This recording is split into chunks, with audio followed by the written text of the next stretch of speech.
Hello and வணக்கம் மக்களே, நான் தான் செஞ்சேன் திரும்பி வந்துட்டேன் இன்னொரு இன்ட்ரெஸ்டிங்கான கண்டென்ட்டோட. மட்டன் குஸ்காவா. ஸோ இன்றைக்கி நம்ம எதை பற்றி பேச போகிறோம் அப்படின்ட்டு பார்த்தாக்க வந்துட்டு விஆர் பற்றி தான் பேச போகிறோம். ஸோ உங்களில் நிறைய பேருக்கு இது என்ன அப்படின்ட்டு தெரியும். இது வந்துட்டு மெட்டா குவெஸ்ட் 2 ஒரு விஆர் கிளாஸஸ். இனிஷியலாக ஆக்குலஸ் அப்படின்ற ஒரு கம்பெனி கிட்ட இருந்துச்சு. பட் அதுக்கப்புறம் ஃபேஸ்புக் வாங்கினாங்க. ஃபேஸ்புக் வாங்கி இப்போ ஃபேஸ்புக்கே மெட்டான்னு மாற்றிட்டு இந்த பிராண்டை வந்துட்டு மெட்டா அப்படின்ட்டு மாற்றிட்டாங்க. என்ன ப்ரோ இதை ரிவ்யூ பண்ண போகிறீங்களா அப்படின்ட்டு கேட்டிங்கன்னா அதுதான் இல்லை. இது ஏன் ஒர்க் ஆகாது அப்படின்ட்டு நான் சொல்ல போகிறேன். இது ஒர்க் ஆகுது, இது ஏன் வந்துட்டு ஒரு லார்ஜர் ஆடியன்ஸ்க்கு ஒர்க் ஆகாது அப்படின்றது நான் சொல்ல போகிறேன். அதுக்கு முன்னாடி நிறைய கம்பெனிஸ், இந்த ஆப்பிள் விஷன் ப்ரோ பார்த்துருப்பீங்க, மெட்டா குவெஸ்ட் இருக்குது, ஸ்டீமியா இருக்குது, சாம்சங் இப்போ ரீசெண்டாக வந்துட்டு ஒரு விஆர் ஒன்று விட்டுருக்காங்க, கூகுளில் ஒரு விஆர் விட்டுருக்காங்க. இந்த எல்லா கம்பெனிஸுமே இந்த ஃபோனை ரீப்ளேஸ் பண்ணுறதுக்காக தான் இந்த விஆர் விட்டுக்கிட்டு இருக்காங்க. பட் அது ஏன் நடக்காது அப்படின்ட்டு பார்த்தீங்கன்னா இவங்க ரெண்டு பேருக்கு டிஃப்ரென்ஸ் தான். ஃபஸ்ட்டு விஷயம் காஸ்ட். ஒரு 2 year 3 year ஓல்டு ஃப்ளாக்ஷிப் ஃபோனே அவுட் ஆஃப் த ஸ்டோர் ஒரு 30K அந்த ரேஞ்சில் வாங்கிட முடியும். பட் விஆர் கிளாஸஸ் அப்படி கிடையாது. உங்களுக்கு ப்ராப்பராக இம்போர்ட் பண்ணிங்கன்னா இந்தியாவிலேயே வந்துட்டு உங்களுக்கு 50,000 ரூபாய்க்கு கிட்ட வந்துடும். இதே ஆப்பிளோட விஷன் ப்ரோலாம் போனீங்கன்னா அது ஒரு 3 லட்சம் 4 லட்சம் பக்கம் வந்துடும். பட் அதெல்லாம் வர்த்துட்டு இல்லை. அதே மாதிரி அது கன்சியூமருக்கான ப்ராடக்ட் கிடையாது, அது வந்துட்டு டெவலப்பர்ஸ்க்கான ப்ராடக்ட். இந்த ஃபோன் வந்துட்டு இனிஷியலாக இப்படி கிடையாது, இப்படி இருந்துச்சு. ஒரு ஃபோனில் அதோட மெயின் ஃபங்க்ஷனாலிட்டியாக என்ன இருந்துச்சுன்னா வெறும் கால் பண்ணுறது, அதுக்கப்புறம் மெசேஜிங் வந்துச்சு. பேஜர்னு தனியாக இருக்கும். ஸோ பேஜரில் மெசேஜஸ் வரும். அதே மாதிரி வந்துட்டு ஃபோன்ஸ்லேயும் மெசேஜிங் வந்துச்சு.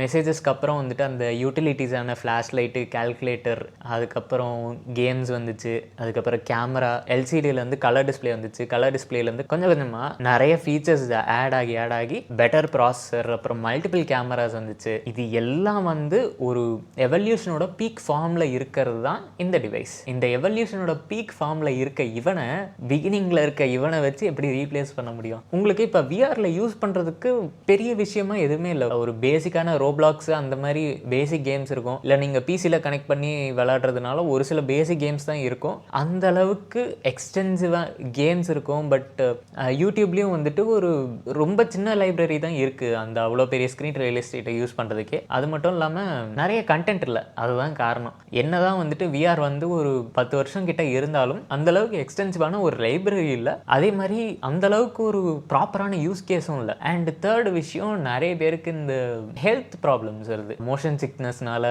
ஒரு சில ஹெல்த் ப்ராப்ளம்ஸ் வருது. அதுக்கப்புறம் ஐ ஸ்ட்ரெயின் வருது, ஹெட் ஸ்ட்ரெயின் வருது. ப்ராப்பரான கம்ஃபர்ட் இல்லாதனால வந்துட்டு நம்மளால் இவ்வளோ ஹெவியான ஒரு டிவைஸை தலையில் மாட்டிக்கிட்டே இருக்கிறதுக்கு ரொம்பவே அன்கம்ஃபர்டபுளாக இருக்குது. ரொம்ப பேட்ரி இஷ்யூஸ் மெயினாக இந்த டிவைஸ்லாம் பார்த்தீங்கன்னா எனக்கு ஒரு 3 hours பேட்ரி வரதே பெரிய விஷயம். இதுக்கு மேலே எக்ஸ்ட்ரா பேட்ரி மாட்டினா அது வந்துட்டு உங்களோட தலைக்கு தான் வந்துட்டு மேலே எக்ஸ்ட்ரா வெயிட் ஆட் ஆகுது. ஸோ அப்போ இன்னுமே ரொம்ப அன்கம்ஃபர்டபுளாக தான் இருக்கும். உங்களால் ஒரு 1 hour இதை மாட்டிட்டு உட்காந்து 1 hour ஒரு 15-20 minutes மாட்டிட்டு உட்காந்துருக்கிறதே கஷ்டமாக இருக்கும். இப்போ நீங்கள் கண்டினியூஸாக வேர் பண்ணல, அக்கேஷனலாக வேர் பண்ணுறீங்கன்னா ஒரு 15-20 minutesங்கிறதே டார்ச்சர் மாதிரி தான் இருக்கும். அந்தளவுக்கு கம்ஃபர்ட் ஃபேக்டர் இல்லை விஆரில். இன்னொரு விஷயம் என்னென்னா, விஆர் எதுக்கு வாங்குறோன்னா இதுக்கு தான் வாங்குறோம் அப்படின்ற மாதிரி ஒரு விஷயம் இல்லை. இப்போ ஃபார் எக்ஸாம்பிள் இந்த ஃபோன் நான் வாங்குறேன்னா இதில் வந்துட்டு ஏஐ ஃபீச்சர்ஸ் இருக்குது, அப்புறம் கேமரா நல்லா இருக்கும், ஒரு பேட்டரி பேக்கப் நல்லா நிற்கும், நல்லா ப்ராப்பரான கேம்ஸ் விளாடலாம், கனெக்டிவிட்டி ஃபீச்சர்ஸும் நிறையா இருக்குது.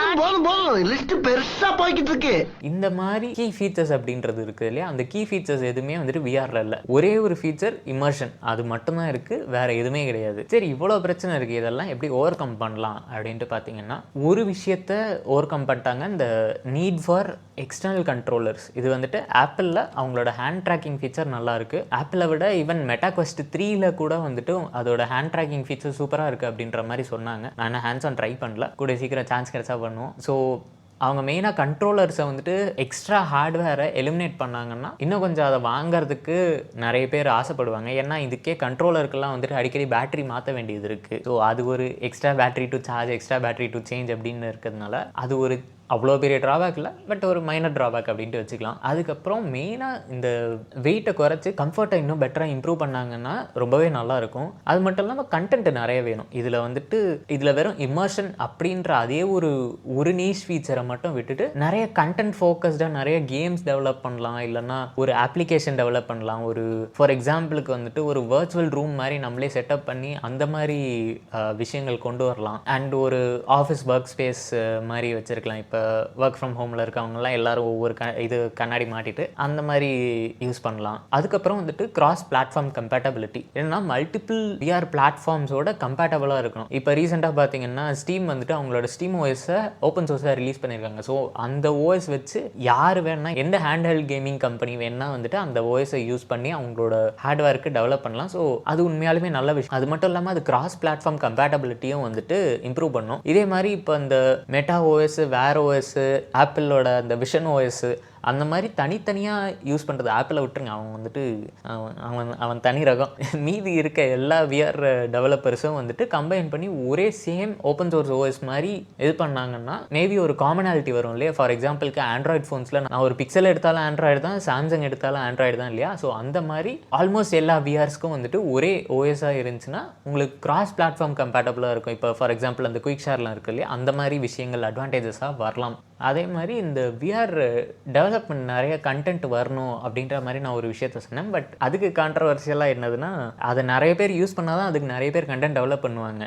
யாருமே யூஸ் பண்ணாத ப்ராடக்ட்டுக்கு யாருமே கண்டென்ட் டெவலப் பண்ண மாட்டாங்க. அந்த மாதிரி ஒரு போலர் ஆப்போசிட்ஸாக தான் இருக்குது. இதை எப்படி ஓவர் கம் பண்ணலாம்னா, மேபி ப்ரைஸை வந்துட்டு இன்னும் கொஞ்சம் குறைச்சா நிறைய பேர் அடாப்ட் பண்ணுவாங்க. பட் நிறைய பேர் அடாப்ட் பண்ணுனாலும் அதுக்குன்னு ஒரு ஃபீச்சர் இருக்கணும். இப்போ ஓப்பனாக சொல்லணும்னா, ஒரு ஐஃபோன் வாங்குறாங்கன்னா அவங்க ப்ராப்பராக வீடியோ எடுக்கலாம் அப்படின்ற ஒரு விஷயத்துக்காகவே ஐஃபோன் போவாங்க. அந்த செக்யூரிட்டி அதெல்லாம் வந்துட்டு அதெல்லாம் சும்மா எந்த டிவைஸ்னாலும் ஹேக் பண்ணிடலாம். பட் ஐஃபோனில் வீடியோ டாப் நாட்சாக இருக்கும். இப்போ ஒரு பிக்சல்னால் அதோட ஃபோட்டோ வந்துட்டு ரொம்பவே ரியலிஸ்டிக்காக இருக்கும். சாம்சங்கோட ஜூம் ஃபீச்சர்ஸ் நல்லாயிருக்கும், ஒரு சில ஏ ஃபீச்சர்ஸ் நல்லாயிருக்கும். அதுக்கப்புறம் ஹெச்எம்டி, அதாவது நம்ம நோக்கியா அவனோட ரிப்பேரபிலிட்டி ரொம்பவே நல்லாயிருக்கும். ஸோ இந்த மாதிரி இந்த விஷயத்துக்குன்னு ஒரு ஃபீச்சர் இருந்துச்சுன்னா கண்டிப்பாக நிறைய பேர் இதை அடாப்ட் பண்ணுவாங்க அண்டு நிறைய பேர் இதை வாங்குவாங்க அப்படின்ட்டு நம்புகிறேன். இந்த கம்ஃபர்ட் ஃபேக்டருக்கு ஒரு விஷயம், விஆர் வந்துட்டு இந்த மாதிரி இவ்வளோ பல்கியாக இருந்தால் நிறைய பேர் வாங்குறதுக்கு ப்ரிஃபர் பண்ண மாட்டாங்க.